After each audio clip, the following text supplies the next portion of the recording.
안녕하십니까. 혼란한 정치 시사 이야기를 30년 정치부 기자의 촉으로 술술 풀어보는 송국권의 혼술. 6월 6일 현충일에 인사드립니다. 제가 이 국회 출입 기자를 1988년부터 했습니다. 1988년부터 하고 그때가 13대 국회 초반이죠. 그리고 지금도 국회 출입 기자로 등록이 되어 있습니다. 제가 처음에 88년에 국회 출입했을 때 같이 국회 취재를 했던 기자들 중에 이번에 국회의장이 된 박병석 의원도 있습니다. 중앙일보였죠. 그리고 국무총리를 지내고 종로 국회의원에 당선된 이낙연 의원은 또 동아일보 출입기자였습니다. 그리고 뭐 국회 출입기자는 아니었지만 당시에 그 시점에 정진석, 지금 국회 부의장 내정자죠. 미래통합당의 정진석 부의장도 한국일보의 이 사회부의 기자로 있었습니다. 어쨌든 그런 인연이 있는데 여러 가지 좀 만감이 교차한다는 말씀을 드리는 겁니다. 제가 이 총선이 끝나고 국회를 개원하는 모습을, 그러니까 13대 때는 국회 개원하고 나서부터 취재를 했으니까 14대 때부터 21대까지 8번을 취재를 하고 봐왔습니다. 그런데 어제처럼 여당이 단독으로 야당을 완전히 무시하고 야당이 들어와 있는데도 그냥 야당이 의사일정에 반대하는데도 그냥 나갈 테면 나가라 이렇게 하고 국회를 단독으로 개원하는 장면은 처음 봤습니다.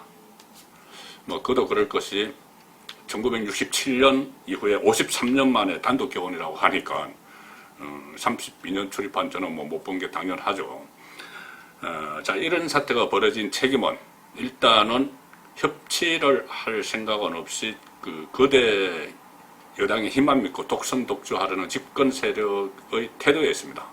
불과 얼마 전에 문재인 대통령이 여야 원내대표를 청와대로 초청을 해서 협치 이야기를 했는데 그것은 말뿐이었던 거죠.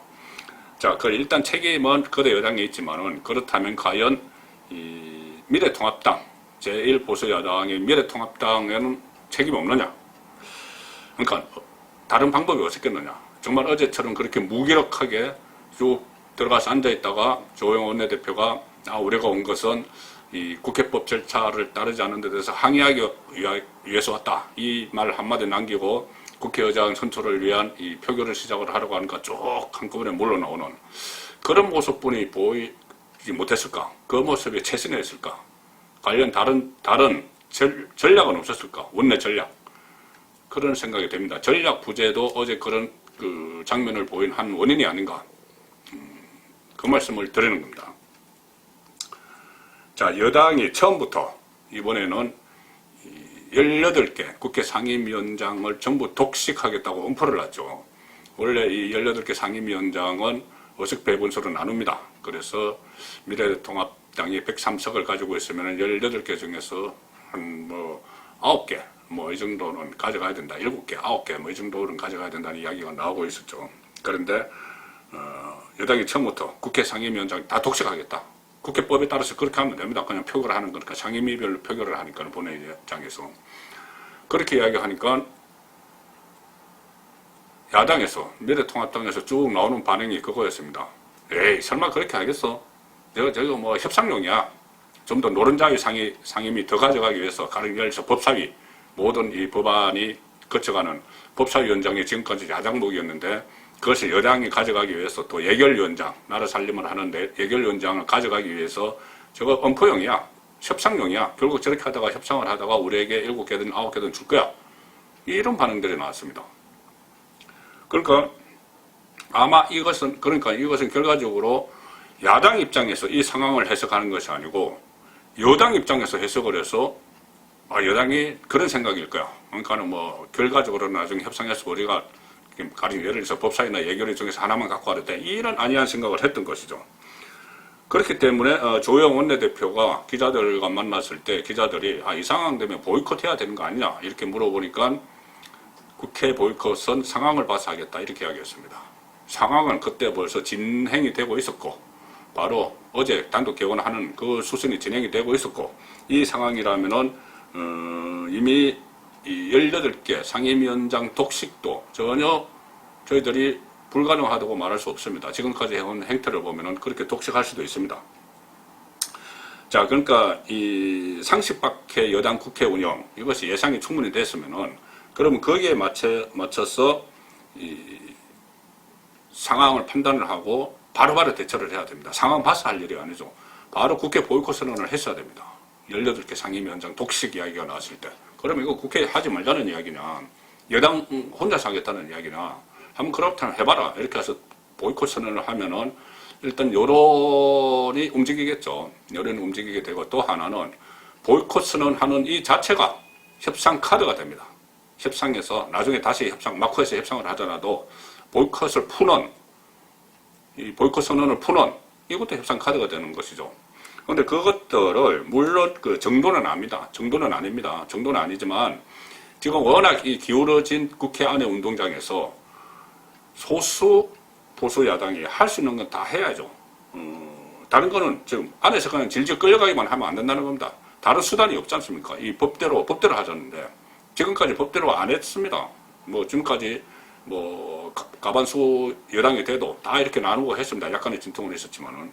그런데 지금은 전혀 그런 그 협치할 생각은 없기 때문에 이렇게 뭐 단독 개원하고 18개 상임위원장 다 가져간다고 그러면은 야당에서 할 수 있는 것은 보이콧하는 방법밖에 없는 것이죠, 현실적으로.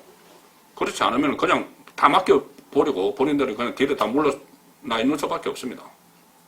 그러면은 그래도 미래통합당을 찍었던 국민들은 국회 의사당 안에서 국민들의 의사는 전혀 반영이 안 되겠죠. 자, 그 다음에 두 번째는 저는 21대 국회 초반부터 이런 모습이 충분히 예상이 됐습니다. 그런데 너무 안이하게 대처를 했죠. 자, 문재인 대통령이 제가 말씀드린 것처럼 청와대에 불러서 협치 이야기를 하고, 원내대표, 조영 원내대표 가서 오찬도 하고 산책도 하고 그러고 와서 안심했는지 모르겠습니다. 심지어 당내에서는 어떤 이야기까지 나왔냐면은 김종인 비대위원장이 여당 안에 상당히 인맥이 넓어서 협치가 될 것이다. 이런 말까지 나왔습니다. 김종인 위원장이 4년 전 총선 때 민주당의 선대위, 비대위 대표를 하면서 선거를 지휘했죠. 민주당 선거를.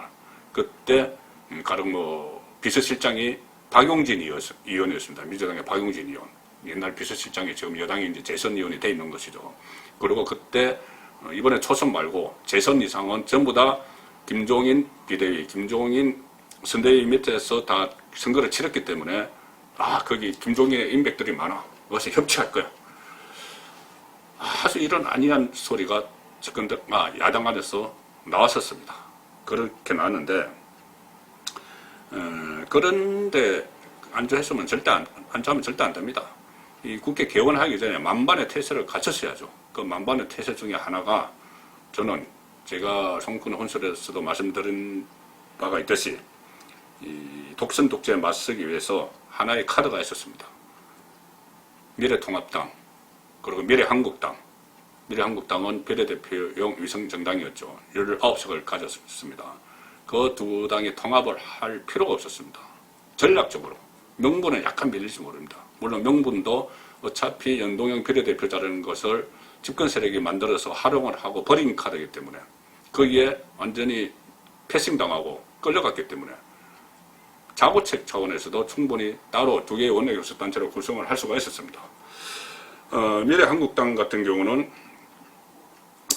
그러니까 통합하지 않고 미래한국당이 한 석만 더 확보를 해줘서 두 개의 원내교섭단체로 가면은 많은 이 정치적인 시력이 있었죠. 시력이 있었고, 그때 제가 일일이 한번 설명을 드린 적이 있지만은 국회 의사 일정을 합의를 할 때 두 개의 보수 야당이 원내교섭단체 20명을 구성한 두 개의 보수 야당이 공조를 해서 거대 여당, 지금은 하나입니다. 보수 교섭단체 기준으로 하면 하나죠. 거대 여당을 협공을 해서 할 수도 있는 문제고, 가령 예를 들어서 청와대 회동 때 원내대표들 두 사람 불렀는데 민주당 김태년, 통합당 주호영 두 사람 불렀는데 원내교섭단체가 하나 더 있었다면은 좀 혼선을 겪었을 겁니다. 집권 세력 입장에서도 불러서 협치 막 이야기하고 그 다음에 밀어붙이고 하는 이런 시나리오가 잘 안 먹혀질 수가 있다는 것이죠. 두 개의 보수야당 원내대표를 다 초청할 수도 없고 그 절차를 또 안 거칠 수도 없고 뭐 그런 정치적인 실리가 충분히 있었다고 저는 봅니다. 물론 명분에서는 큰 틀에서 보면은 명분에서 조금 밀리는 것은 맞습니다. 일단은 총선 때 합당하기로 했기 때문에. 그렇지만 총선 결과가 이렇게 나왔고 그 원인 제공을 집권 세력에서 했다면은 좀 더 전략적 판단을 했어야 됩니다. 그리고 그 경우에 하나의 더 보수 효과가 있었습니다. 19명이니까 미래한국당 당선자가 19명이니까 한 명 더 해야 되죠. 한 명 이상을 더 해야지 원내교섭단체가 구성이 되죠. 별도로 하려면은. 그러면 하나는 미래통합당에서 한 명이 가는 방법도 있었지만 이번 총선에서 당선된 중진들이 있죠. 공천을 받지 못해서 무소속으로 나가서 당선돼서 회생한 중진들이 있습니다. 아직 무소속으로 있습니다. 홍준표, 윤상현, 김태호, 권성동 이 네 사람 중에 한 명이든 전부 다든 그 미래한국당으로 보내서 원내교섭단체를 구성을 하면은 그 네 사람의 미래통합당으로는 바로 오게 그러니까 범보수 정당에 흡수를 시켜서 그들의 정치적 노하우를 좀 활용을 하는 그런 부수적 효과도 있었습니다. 그런데 그것을 하지 않았습니다. 그 단순히 명분만 가지고 그리고 또 미래통합당의 소수 야당에 있기 싫은 그런 분위기도 있었습니다. 합쳐서 103석을 하자. 그런데 이번 그 여당의 국회 본회의 단독 개원에서 보듯이 뭐 84석이나 103석이나 무슨 차이가 있습니까? 똑같은 것이죠. 그러려면 차라리 두 개의 교섭단체로 나와서 전략적으로 대응할 필요가 있었다. 그 말씀을 드립니다. 자, 세 번째 실책, 총선 이후의 세 번째 실책은 김종인 비대위 출범입니다. 이 부분은 제가 계속 말씀을 드렸기 때문에 더 길게 말씀은 안 드리겠지만은 보수 정당으로서 보수 정당인데 보수란 말을 쓰지 말라. 이것은 보수의 가치를 부정을 하고 들어가는 것이죠.